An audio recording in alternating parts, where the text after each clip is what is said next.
This is Mama Rose. Magandang buhay sa ating lahat. It's prank time. Ipaprank natin ang aking dalaga. Patitikimin natin ang aking luto. Guys, tara. Ayan guys, naisipan ko mag-videohin ang aking niluluto kahit nagkukulo na siya guys.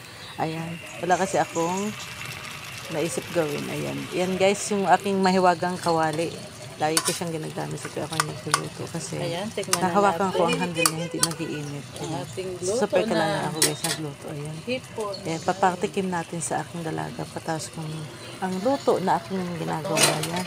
Ang patola at ang hipon. Alam mo guys kung magkano yung hipon na yun? 100 pesos. So guys, dito ko lang ito kinuha tapos sa piraso. Kaya di ba okay na? Bahay namin yung patola. Marami akong tanim.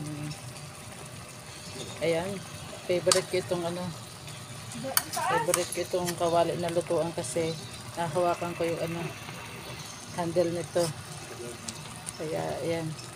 Pasensya na kung luma na yan. Ayan. And guys, let's taste.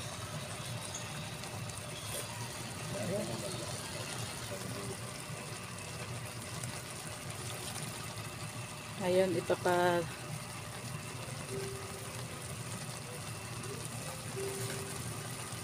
ipapatikim natin sa aking kong chef kong anak. Sarap yun magluto eh. Kung okay na kasi sa akin, okay na eh.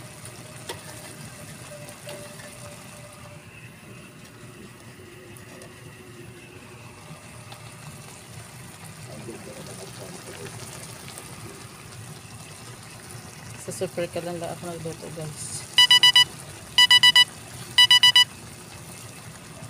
Ayan guys, it's prank time. Ayan, nilagyan ko siya, kumuha ko ng maraming asin at ibinabad ko. Kumuha ko ng sabaw. Ibinabad ko sa Tikman mga anak. Ayan, papatikim ko na sa kanya.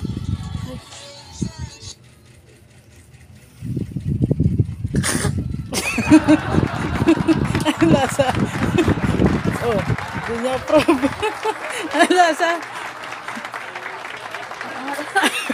Marat ba?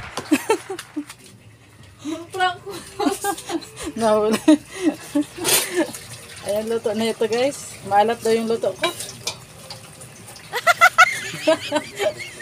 Na-prank eh.